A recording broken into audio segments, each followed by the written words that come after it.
영상에 앞서 경건한 이야기 채널을 구독하시고 경제와 건강을 한 번에 챙기시기 바랍니다. 그럼 건강하게 부자가 되는 영상 시작합니다. 최근 들어 길을 걷다가 발을 살짝 헛디뎠는데 발목이나 무릎이 부러질까 두려우셨던 적 있나요? 재채기를 크게 하거나 무거운 화분을 들어 올릴 때 허리나 손목 관절에 찌릿한 통증을 느끼시나요? 특히 폐경기를 지나는 50대 이상 중년이거나 최근 건강검진에서 키가 줄어든 분들이라면 오늘 이 영상의 내용을 끝까지 주목해주세요.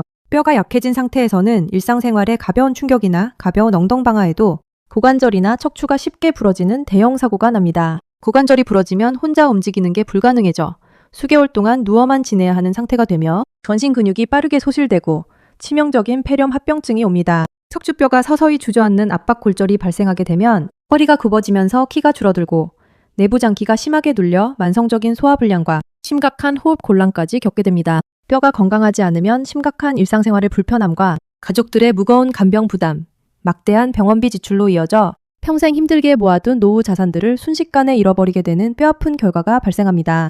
그렇다면 우리 몸의 뼈는 대체 어떻게 생겼을까요? 많은 분들이 뼈를 한번 만들어지면 평생 변하지 않는 단단하고 죽어있는 조직이라 생각합니다. 하지만 뼈는 콜라겐이라는 부드러운 단백질 그물망 위에 칼슘과 인이라는 미네랄이 단단하게 결합하여 완성되는 매우 역동적이고 활발하게 살아 숨쉬는 중요한 장기입니다. 우리 몸속 혈액에는 심장이 뛰고 신경이 정상적으로 작동하도록 일정한 농도의 칼슘이 반드시 채워져 있어야만 합니다. 만약 우리가 평소 식사를 통해 칼슘을 충분히 먹지 않게 되면 우리 몸은 칼슘 농도를 유지하기 위해 비상수단으로 뼈에서 저장된 칼슘을 혈액으로 빼내어 보충하게 됩니다. 뼈를 일종의 거대한 칼슘 저축 은행처럼 활용하는 셈입니다. 이러한 칼슘 보충 과정이 반복되면 뼈의 밀도는 점점 더 텅텅 비게 되고 뼈는 아주 얇아집니다. 뼈의 가장 바깥쪽은 피질골이라는 단단한 껍질 구조이고 그 안쪽은 해면골이라는 스펀지 모양의 미세 조직입니다. 해면골 안에는 얇고 미세한 그물망이 얽혀 있는데 이 구조가 촘촘할수록 뼈가 튼튼한 것입니다.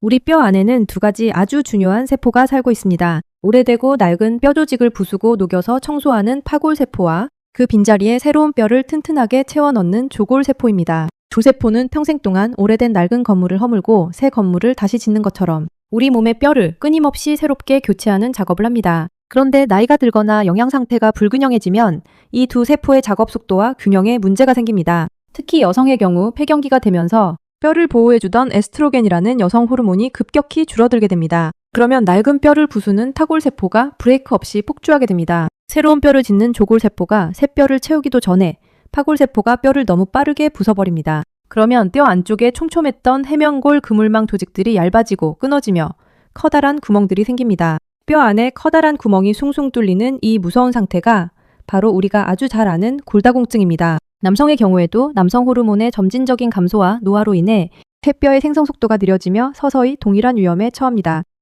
우리가 무심코 반복하는 일상생활의 작은 습관들도 뼈를 약하게 만들 수 있습니다. 첫 번째로 우리의 뼈를 망치는 심각한 주범은 짠 음식입니다. 국물이나 찌개 같은 나트륨이 아주 많은 짠 음식을 자주 드시면 몸속에 과도하게 들어온 이뇨 나트륨이 소변으로 배출될 때 뼈에 저장되어 있던 칼슘까지 함께 배출됩니다. 두 번째는 탄산음료와 하루 3잔 이상의 과도한 커피입니다. 콜라 같은 톡 쏘는 탄산음료에는 인산이라는 성분이 들어있는데 이 성분은 혈액 속 칼슘 수치를 떨어뜨려 뼈를 약하게 만듭니다. 커피 속에 들어있는 카페인 역시 강력한 이뇨작용을 촉진해서 소변을 통해 뼈 속의 필수 칼슘을 몸 밖으로 배출시킵니다. 세 번째는 무리한 다이어트와 심각한 저체중입니다. 식사량을 굶듯이 줄이면 칼슘 섭취가 턱없이 부족해지고 극단적인 다이어트는 젊은 층에게도 조기 골다공증을 유발합니다. 체중이 너무 가벼우면 뼈에 가해지는 물리적 자극이 크게 줄어들어 우리 몸은 뼈를 튼튼하게 유지할 이유가 없다고 착각하게 됩니다. 네 번째는 잦은 음주와 흡연을 매일 일상처럼 즐기는 습관입니다. 알코올은 간과 장의 기능을 크게 떨어뜨려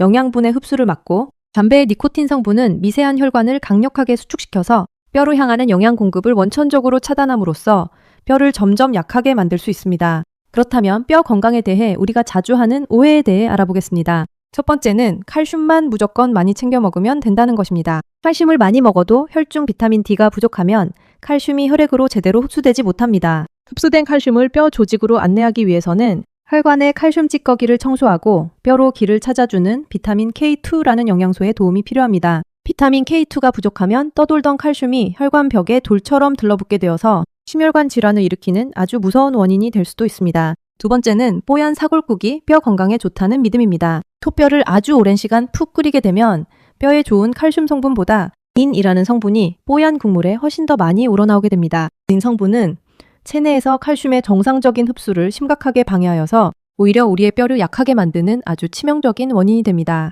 세 번째는 관절을 아끼려면 걷기 운동이나 가벼운 유산소 운동만 하는 것이 좋다는 생각입니다. 물론 걷기 운동도 좋지만 뼈의 밀도를 높이기 위해서는 근력 운동이 필수적입니다. 수영이나 실내 자전거는 심폐지구력을 훌륭히 기르는 데는 좋지만 체중 부하를 강하게 받지 못해 뼈를 튼튼하게 만들지는 못합니다. 네 번째 오해는 골다공증 약이 뼈를 완전히 새롭게 만들어줄 것이라는 믿음입니다. 치료 약물은 뼈가 더 부서지는 것을 막을 뿐 새로운 뼈를 만들어내는 근본적인 역할은 약합니다. 다섯 번째 오해는 칼슘제와 철분제를 함께 먹는 것입니다. 이 두 가지 필수 영양소는 흡수에 있어서 서로 경쟁하므로 함께 먹으면 체내 흡수율이 떨어집니다. 그렇다면 얇아지고 구멍난 뼈를 튼튼하게 꽉 채우려면 어떤 방법을 실천해야 효과적일까요? 가장 핵심적인 해답은 바로 꾸준한 근력 운동입니다. 뼈 내부에는 물리적인 압력에 반응하는 피에조 효과라는 현상이 매일 활발하게 작용하고 있습니다. 뼈에 체중이 무겁게 실리고 근육이 뼈를 아주 강력하게 당길 때마다 뼈의 내부 조직에서는 미세한 전기 신호가 강력하게 발생합니다.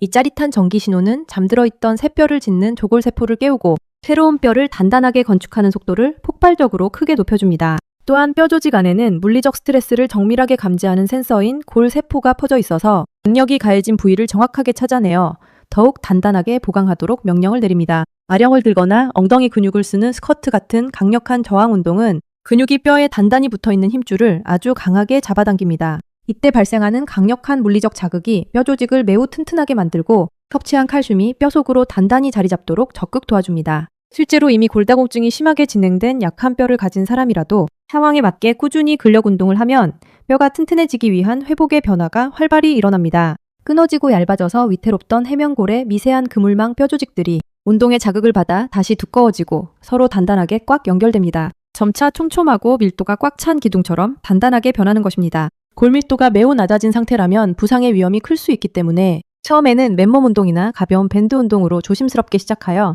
점진적으로 근육과 뼈에 가해지는 자극을 안전하게 늘려가야 합니다. 발 뒤꿈치를 들었다가 바닥에 가볍게 쿵 떨어뜨리는 까치발 운동도 체중을 이용해 뼈에 훌륭한 진동 자극을 주는 아주 좋은 방법입니다. 하지만 허리가 이미 굽어 있거나 척추 골다공증이 심한 분들은 윗몸 일으키기나 허리 비틀기 같은 운동은 절대 피해야 합니다. 오히려 척추뼈가 앞쪽으로 찌그러지는 압박 골절의 위험이 생길 수 있습니다. 운동과 함께 반드시 신경 써야 하는 부분은 뼈에 좋은 식단입니다. 치즈, 요구르트 같은 유제품과 짙은 녹색 잎채소가 아주 좋습니다. 특히 브로콜리나 시금치, 케일 같은 짙은 녹색 잎채소 성분 안에는 칼슘을 뼈에 강력하게 붙여주는 핵심 역할을 아주 훌륭히 수행하는 비타민 K2 성분이 아주 풍부하게 함유되어 있어 유익합니다. 전통 발효 음식인 청국장과 나토 역시 뼈 건강에 아주 좋습니다. 또한 비타민 D는 햇빛을 통해서 피부에서 합성되기도 하지만 말린 표고버섯이나 연어, 계란 노른자 같은 훌륭한 자연식품을 평소 꾸준히 드시는 것도 비타민 D 보충의 훌륭한 방법입니다. 매일 음식만으로 영양을 채우기 힘들다면 부족한 부분은 알맞은 영양제로 채워주시기 바랍니다. 칼슘 영양제를 고르실 때는 위장장애가 비교적 덜 발생하는 구연산 칼슘이나 해조 칼슘 형태의 부드러운 제품이 좋습니다. 이때 칼슘만 단독으로 들어있는 단일 성분 제품을 고르기보다 마그네슘과 비타민 D가 함께 배합된 제품이 훨씬 더 좋습니다. 칼슘과 마그네슘의 비율이 2대1로 배합된 것이 체내 흡수율을 가장 이상적으로 높여줄 수 있습니다. 하루 복용할 칼슘을 한 번에 섭취하면 흡수율이 떨어지고 위장에 무리가 가기 쉽습니다. 따라서 하루 복용량을 절반씩 알맞게 나누어 쪼개 드시거나 아침 식후와 저녁 식후에 챙겨 먹는 것이 체내 흡수율을 높이고 위장 장애를 줄이는 꿀팁입니다. 특히 근육의 긴장을 풀어주는 마그네슘은 저녁 식후에 드시면 숙면을 취하는 데에도 도움이 됩니다. 이제 튼튼한 뼈를 만들기 위한 체크리스트를 단계별로 짚어보며 오늘 내용을 정리해보겠습니다. 첫 번째, 매일 20분 이상 낮에 햇빛을 쬐며 산책을 하십시오. 피부에서 자연스럽게 비타민 D를 합성하는 최고의 방법입니다. 주 2, 3일은 자신의 체력에 맞게 안전한 근력 운동을 하십시오. 이런 저항 운동이 뼈 밀도를 높이는데 가장 확실한 방법입니다. 식사 시 짠 찌개 국물 섭취를 과감하게 절반으로 줄여주십시오. 두부나 생선 등 양질의 단백질을 매일 충분하게 섭취해 주십시오. 칼슘 영양제는 식후 2번으로 나누어 안전하게 복용해 주시고 철분제와는 2시간 이상의 간격을 두어 섭취하셔야 합니다. 마지막으로 1년에 한 번 골밀도 검사를 받아 뼈 상태를 점검하고 관리하시기 바랍니다. 올바른 영양 섭취와 규칙적인 근력 운동의 꾸준한 실천은 약해진 뼈를 다시 단단한 반석처럼 튼튼하게 채워줄 것입니다. 여러분만의 뼈 건강 관리 노하우와 즐거운 운동 경험이 있다면 댓글로 공유해주세요. 지금까지 시청해주셔서 감사합니다. 영상 내용이 유익하였다면 구독과 좋아요를 꼭 한 번씩 꾹 눌러주시기를 부탁드립니다.